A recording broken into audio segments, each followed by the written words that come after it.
Assalamualaikum warahmatullahi wabarakatuh. Izin memperkenalkan diri, nama saya Dena Satria Aziza dengan NPM 2051020042 Fakultas Ekonomi dan Bisnis Islam, Prodi Perbankan Syariah. Di sini saya akan memenuhi UTS dari Bapak Alif Rahman Setianto ME yang berjudul Valuasi Ekonomi Objek Wisata pada Pantai Parangtritis. Yang pertama, pendahuluan.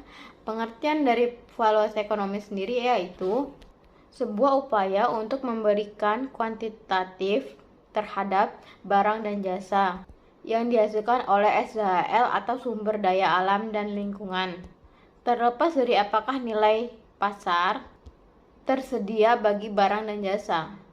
Nilai valuasi ekonomi adalah sebuah pendekatan yang digunakan untuk menilai secara real sehingga suatu barang dan jasa. Yang kedua yaitu tujuan valuasi ekonomi ada 4. Yang A, menentukan nilai ekonomi total. Yang B, menentukan nilai jasa dan lingkungan tertentu dari suatu ekosistem atau sumber daya alam lingkungan. Yang C, menentukan nilai kerusakan lingkungan dengan tujuan menentukan nilai kerugian. Yang D, menentukan nilai dampak lingkungan dari suatu kegiatan pembangunan. Selanjutnya, hal-hal yang perlu diperhatikan dalam valuasi ekonomi. Yang A, dibutuhkan informasi yang cukup dan terpercaya. Yang B, tidak semua dampak lingkungan dapat dinilai dengan tepat dan realistis. Yang C, nilai moneter yang digunakan untuk memperkirakan nilai dampak lingkungan harus mendekati lengkap, yaitu termasuk komponen pasar maupun non-pasar. Nilai moneter yang tidak lengkap atau parsial menyebabkan distorsi dalam valuasi kecuali ada suatu nilai yang dapat mewakili nilai-nilai lainnya. Selanjutnya yaitu studi kasus. Di sini saya akan mengambil studi kasus dari Pantai Parangtritis, Bantul, Yogyakarta. Pantai Parangtritis adalah termasuk tempat umum yang tentunya merupakan fasilitas publik akan menjadi penting yang dilaksanakan untuk valuasi ekonomi dengan metode adalah TCM. Yang dengan metode tersebut bisa diketahui nilai manfaat dari pengunjung terhadap Pantai Parangtritis. TCM bisa digunakan untuk tempat rekreasi karena letaknya di perdesaan yang akan membantu keterbatasan metode TCM. Dalam penelitian ini direncanakan adanya batasan pengunjung dengan kriteria lama waktu pengunjung atau kunjungan yang diharapkan dapat memperkecil efek dari tujuan ganda atau multi travel. Berdasarkan pokok permasalahan tersebut, Pantai Parangtritis diperjualbelikan sehingga tidak ada nilai pasar serta dikelompokkan kategori wisata alam khususnya pantai. Dengan begitu penilaian dapat dilakukan dengan metode TCM. Penelitian ini mempunyai manfaat sebagai berikut. Yang pertama, bagi pemerintah Kabupaten Bantul khususnya Dinas Pengelolaan Keuangan dan Aset Daerah diharapkan dapat menjadi bahan pertimbangan dan pemikiran dalam pembangunan pariwisata di wilayah Kabupaten Bantul. Yang kedua, bagi peneliti lainnya, ini diharapkan dapat berguna sebagai kajian dalam peneliti selanjutnya. Selanjutnya, nilai ekonomi sumber daya alam. Secara umum, nilai ekonomi didefinisikan sebagai pengukuran jumlah maksimum seorang ingin mengorbankan barang dan jasa. Secara formal, konsep ini disebut sebagai keinginan membayar WTP seseorang terhadap barang dan jasa yang dihasilkan oleh sumber daya alam dan lingkungan atau SDAL. Penggunaan pengukuran ini yang nilai ekologis dari ekosistem bisa diterjemahkan dalam bahasa ekonomi dengan mengukur nilai moneter dari barang dan jasa. Yang kedua, teknik penilaian non-pasar pada sumber daya alam dan lingkungan. Di dalam sumber daya alam, selain dapat memproduksi barang dan jasa yang secara langsung dapat dikonsumsi atau tidak, juga memproduksi jasa lingkungan, sehingga memberikan manfaat bentuk lainnya. Misalnya kegunaan amenity amenity seperti ketenangan, keindahan, dan sebagainya.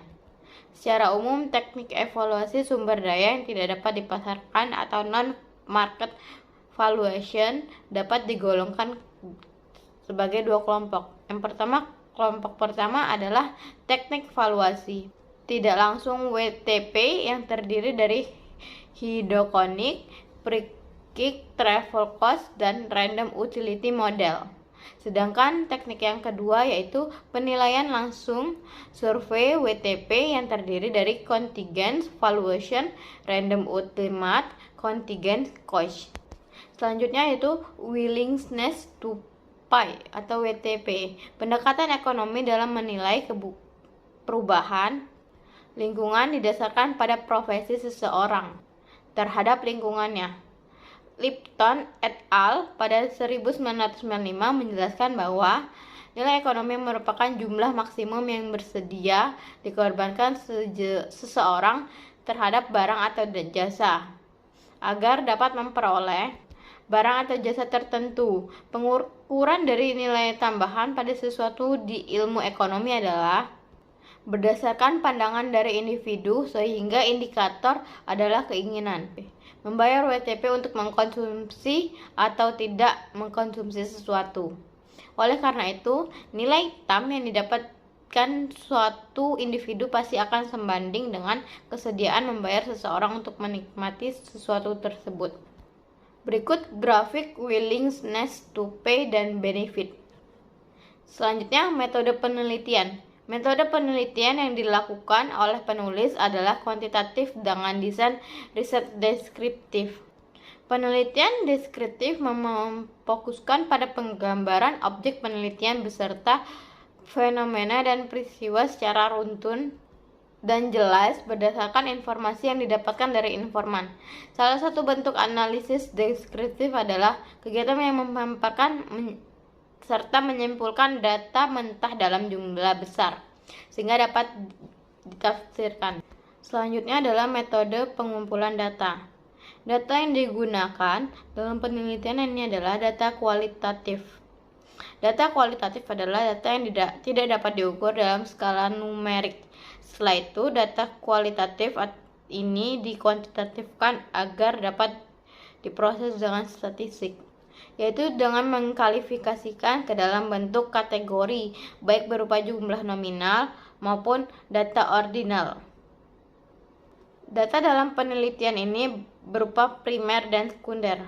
Data primer dalam penelitian ini diperoleh dari wawancara dengan kuesioner kepada pengunjung objek wisata Parangtritis.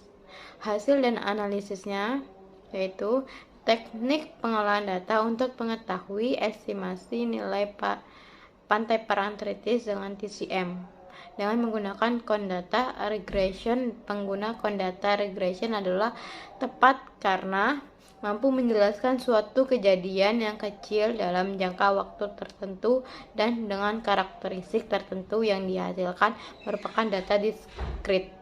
Regression Condata menggunakan model non-linear berupa Bayesian regression yang digunakan untuk menganalisis distribusi variabel bebas terhadap variabel terikat berupa perhitungan jumlah kejadian. Estimasi nilai ekonomi Parangtritis yaitu nilai ekonomi pantai Parangtritis diestimasikan melalui surplus konsumen. Menurut Groth dan Wills tahun 2000, surplus konsumen dapat dihitung dengan rumus berikut. Hasil perhitungan Condata regression menunjukkan surplus konsumen rata-rata sebesar 7.376.000 dan berada pada rentang 4.278 sampai dengan 15.901. Sedangkan apabila dibandingkan dengan tarif masuk pantai Parangtritis saat ini sebesar 5.000 per orang. Oleh karena itu, untuk memperoleh nilai ekonomi dari Parangtritis, maka surplus konsumen dikali dengan jumlah pengunjung pantai Parangtritis selama 1 tahun. Berdasarkan data yang diperoleh dari BPS Kabupaten Bantul, jumlah pengunjung pantai Parangtritis pada tahun 2016 adalah sebanyak 1.979.870 orang. dengan mengalihkan jumlah surplus konsumen dengan jumlah pengunjung pantai Parangtritis. Maka yang diperoleh nilai ekonomi Parangtritis sebesar 14.605.100 atau saran yang berdasarkan hasil studi kasus ini. Yang pertama, peningkatan jumlah kunjungan wisata pantai Parangtritis ditingkatkan dengan kerjasama antara pengelola dan giro atau biru perjalanan untuk memberikan potongan harga sehingga perjalanan ke Parangtritis bisa relatif murah. Yang kedua, berdasarkan hasil pengamatan tersebut, faktor-faktor yang mempengaruhi jumlah kunjungan, maka hal yang dapat dilakukan pengelolaan Parangtritis adalah yang pertama, menambahkan fasilitas atau mengembangkan daya tarik Parangtritis bagi pengunjung, karena alternatif untuk objek wisata bahari saat ini sudah semakin banyak. Dari penelitian dilakukan, perlu ditambah lagi fasilitas untuk berteduh yang gratis bagi pengunjung, toilet, kamar mandi, serta musola. Yang kedua, menjaga keindahan pantai Parangtritis, terutama menjaga kebersihan. Adanya variabel dummy kualitas yang tidak signifikan menunjukkan bahwa persepsi wisatawan terhadap kualitas objek Parangtritis lebih diperhatikan, terutama kebersihan, dan melakukan kerjasama dengan pemerintah instansi yang terkait untuk meningkatkan pantai Parangtritis. Baik, sekian dari saya, kurang lebihnya saya mohon maaf, kepada Allah saya mohon ampun. Saya akhiri, wassalamualaikum warahmatullahi wabarakatuh.